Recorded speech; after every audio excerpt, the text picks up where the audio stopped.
Hi, I'm really pleased to be here with Ara Barghouti. Ara Barghouti is the youngest son of the Palestinian leader and political prisoner Marwan Barghouti, and Arab has been leading the international efforts for his father's release. There's been quite a bunch of news about the plight of Marwan Barghouti in recent days, and I'm really grateful to you, Arab, for being willing to talk about it. Of course, thank you so much for having me, Peter. So first, there's been this very disturbing news that there was that your father was very badly beaten by prison guards just quite recently. I wonder if you can tell us what you know about that. Yeah, so a week ago, a few released detainees, actually five of them, they gave official testimonies and they even filmed themselves talking about it. They talked about an incident that happened on September 14th, and they said that they were in Magiddo prison. And at that day, the Israeli prison authority wanted to transfer my father, which they do regularly every few months, from Rimon solitary section into Megiddo solitary section, because he's been in solitary confinement right after October 7th until today. And Arab, why do they move him from back and forth between these different prisons so frequently? So under the Israeli prison authorities law, they keep if you're in solitary confinement, you have to be moved every approximately on average every 8 months. Okay. You have to be moved from cell to cell from prison to prison. Okay. The problem is that the transfer process is the most humiliating, the most vicious. And Hmm. the reason for that is that there is a unit within the Israeli prison authority called Nahshon. And Nahshon is a unit that is responsible for transferring prisoners. And they are the most vicious and the most violent amongst all the prison authority sections. And while they were taking my father from Rimon prison to Majiddo prison on September 14th, they stopped at Al Jalame prison, and he was shackled and handcuffed, and even his legs and all of that. They put him on the ground and they started beating him up. Using their legs, kicking him, punching him, and we're talking about eight different prison guards that did that to a 66-year-old guy who is being starved, who is being tortured, who has been put in solitary confinement and punished and tortured for. Obviously, he didn't have anything to do with October 7th, but it was as part of the collective punishment of the Israeli government against the whole of the Palestinian people. And I think they're targeting him for reasons you and I know. They don't want that glimpse of hope of the Palestinian people, that we have leadership that really is legitimate, that cares about us, and so on. So the actual testimony that we got from the five released detainees, they said we saw him from the door because they're all in solitary confinement. We saw him from like a small opening, and we looked at it, and Marwan was unconscious. He lost his consciousness after the his conscious after the attack, and then they brought him. He wasn't conscious, and it took him hours until he regained his consciousness back. And they said that they took him. Imagine, like, this is someone who's unconscious. They took him to the clinic, and they gave him. They waited until he was waking up and give him painkillers. Basically, they didn't even give him any medical treatment, and they brought him back to the cell. And this is the testimony that we had, and it was, horrible to hear. Wow. Now I saw from the report that Israel has denied this. Is that correct? Yeah, of course, they always deny that, but they refuse to let anyone, including the Red Cross, including any humanitarian organization, to go and visit him and validate those allegations, because this is the fourth assault that my father goes through, but this was the Wow. most vicious one. Wow. Wow. The fourth the assault in over what period of time? Just since In two October 5th. years. In 2 years. Yep, yep. Um, There was also this strange report that there was a personal encounter between Itamar Ben-Gvir and your father. What do you know about that? So we know that what happened on video. You can see it. It's a 13 Mhm. second video where Ben-Gvir taunts and threatens my father that, you know, if you kill our children, if you do this and do that, we will erase you and that language. And I mean, you can tell this is a bully. This is a textbook bully who is, you know, I'm sure he had a tough childhood to get all these insecurities on the Palestinian people, and you know, at the beginning, Peter, to be honest with you, I was really angry. I was. You know, I couldn't believe that we live in a world where Ben Gvir, who's calling for the genocide of the Palestinian people, who's bragging about the ethnic cleansing of the Palestinian people, who is calling for the annexation of the West Bank, the Greater Israel Project, and so on, who has on his wall an Israeli terrorist who Yes, committed the crime of killing more than 29 Palestinians in the early 90s in Hebron Mosque. yes. This Baruch guy is Goldstein, yes, being, yeah, yes, exactly. yes, And this guy is being let loose. He goes to the United States freely. He yes, goes yes, into New yes, York yes, streets, yes, while someone like my father, who is a yes, big supporter of the two-state solution and political settlement and coexistence and peace yes, for more than 3 decades, look at how he's being threatened in front of the whole world. yes. And I think, you know, at the beginning, I felt so angry. I felt so appalled by that scene. But then I started reading my father's writings. And, you know, and I remembered the words when my father used to tell me that at the moment of crisis, because I'm a leader that represents the Palestinian people, they are going to target me and they are going to try to humiliate me in front of the whole world. And these are ugly tactics. These are the oppressor's tactics, and we need to be aware of that. And I need you to be strong when that happens. He Mm. used to say that since the hunger strike that he led in 2017, when they used, you know, they posted videos of him eating, allegedly eating in while he was in hunger strike, that he's cheating the other prisoners, and so on, because this, you know, this is part of what my father has been through for more than 2 decades, which is the character assassination. Because they Mm. couldn't assassinate him. They've tried to assassinate him 3 different times in 2001. When they failed and brought him to prison, the first thing that Ariel Sharon said back then, who was the prime minister, is that I wish he came a dead body. He didn't want him to come alive. And then they tried the character assassination against him in the Western media to make it a taboo to bring his name up and to always make sure that the media says a convicted terrorist. They don't say convicted by whom, they don't talk about his court, his trial, his kangaroo trial, and so on, but they just say that. And I think, you know, then I looked at it and I said to myself, this picture will go down in history between my father and Ben Gvir, because this is a perfect representation of the Palestinian Israeli struggle right now. Because Ben Gvir is a perfect reflection and mirror of the current Israeli government, and my father is a perfect reflection and a mirror of the current Palestinian struggle. A man who's being starved, who's being tortured, who's being beaten, while his people are being starved and genocided and so on. So this is who he has been his whole life. If you go back to his track record and the 50 years of struggling, his fate was always linked to his people's fate, and this is something that makes me proud. Mm. You mentioned earlier that your father is a supporter of the two-state solution. What's the most recent kind of information you have about how your father thinks there should be a just outcome to how Palestinians should ultimately exercise their freedom?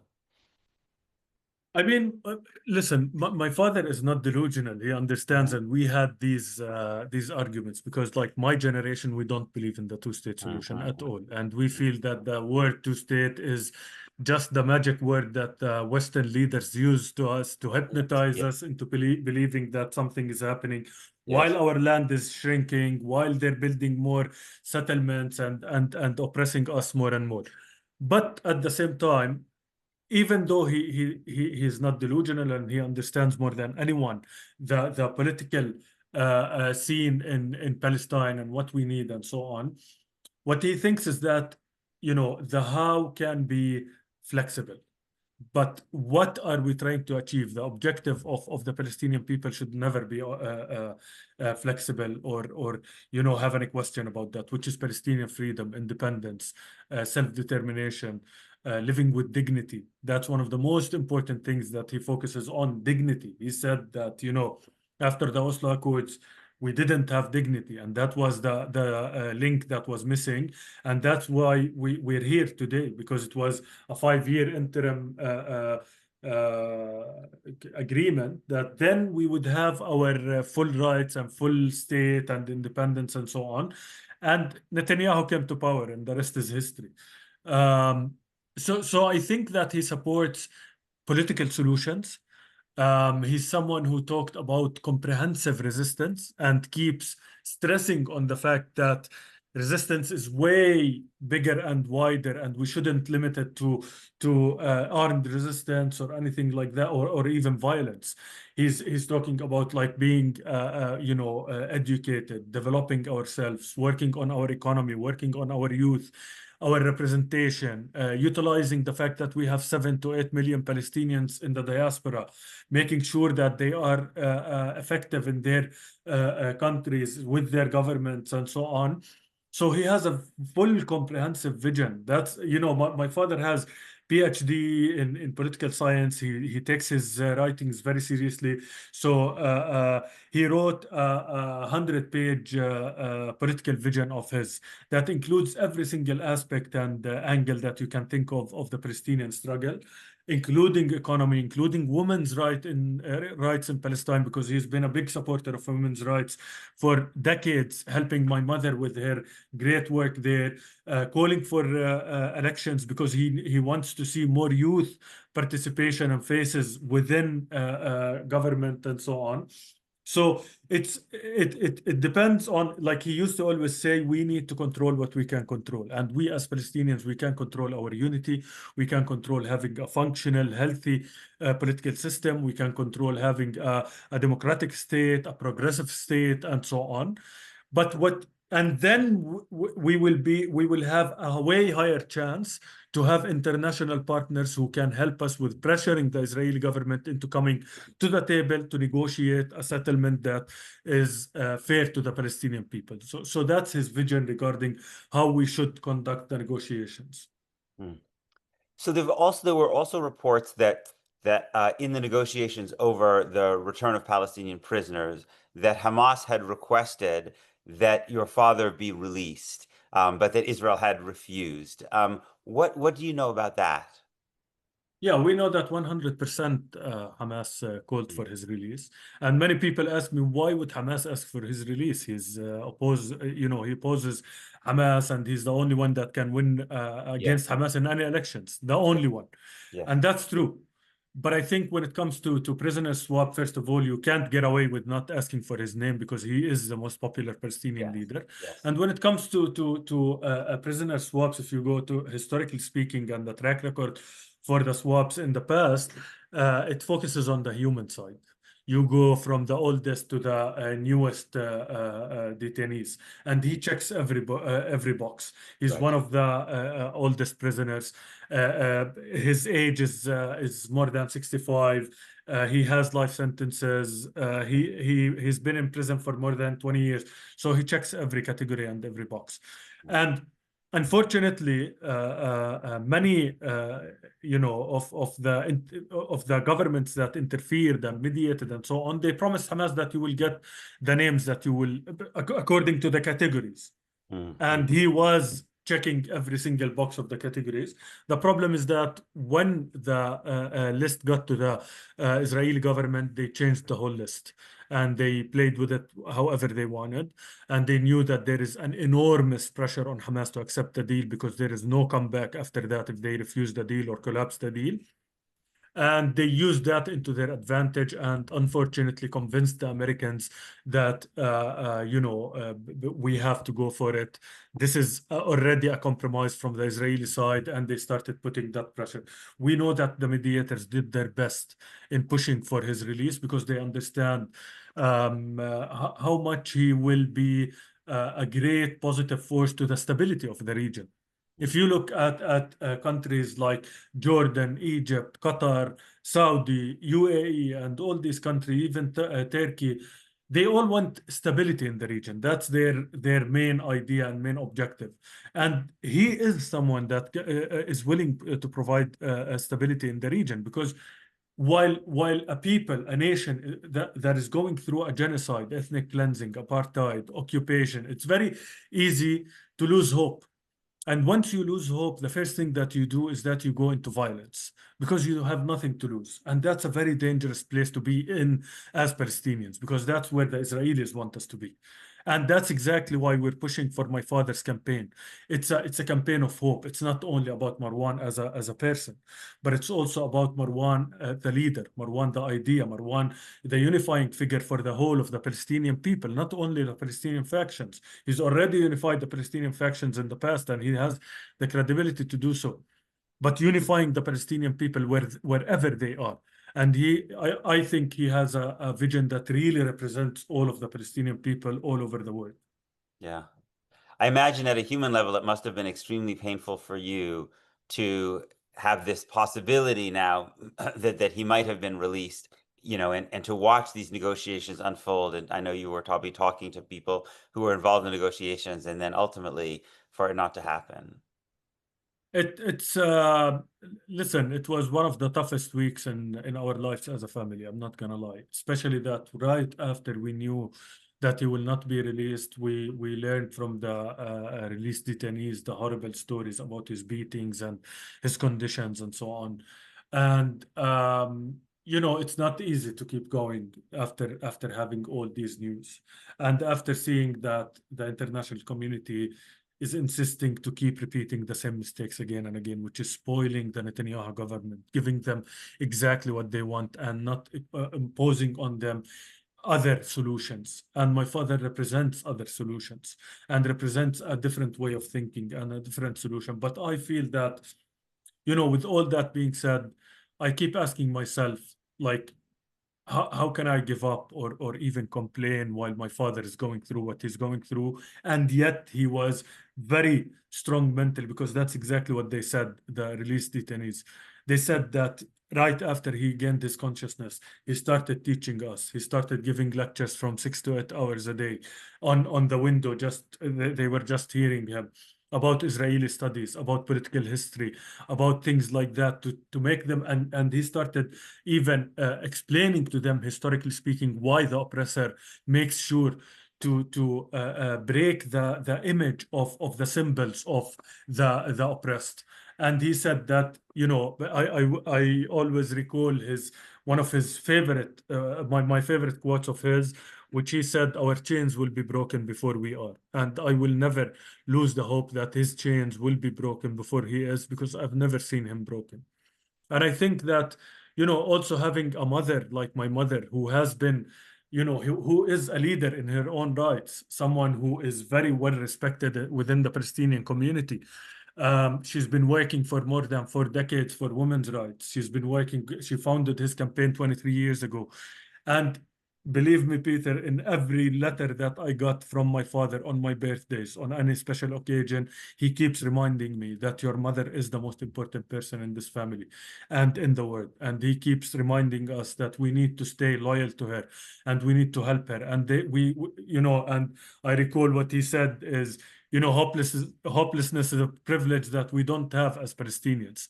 So he wanted me to even cancel that and delete that from my head. And I really wish that the time will come as soon as possible that people can get to know him. He's a great person. He's a great father, a great husband. We always, my siblings and I, we always make fun of how romantic and expressive he is. and he keeps sending love to my mother and love letters and so on. And I think that, I always ask myself, like, when is the time that my mother will be comfortable next to him? Because she's been with him for more than 4 decades. He spent years and years, like even before this time, he spent 7 other years in prison. So that's 30 total years, 7 years in exile. He struggled and he knew what he was signing up for. My father, he was the head of the student council in Birzeit University in the 80s for 3 times in a row. And my mother told me that when he proposed to me, he told me that I'm not going to be a doctor or an engineer. I know exactly what I'm signing up for. And I have a future that might be dark, that I might get killed, I might get into prison. And yet he insisted on doing that. And he promised her that when Palestine is free, I promise you that we will live a normal life with our children and grandchildren. And as you know, he has 6 grandchildren that he's never met before. And my dream is that he can live with them, he can teach them the values that he taught us. He can give them the principles that he gave us. And he can talk to the whole world and they can see what Palestinians are made of and the Palestinian story and struggle in him. Because despite everything that I told you in terms of his suffering and struggles, I've never heard him complaining or talk out of hatred in my life. And even when I was angry at the PA leadership, at the division, at the Israelis, and so on, he would smile, he would take it with grace, and he would tell me that, historically speaking, we have to go through this struggle, and we have to have patience in order to get over these hardships. Arab, I imagine your father must be very, very proud of you and what you're doing. And it was a privilege to talk to you. Thank you so much. Thank you, Peter. Of course.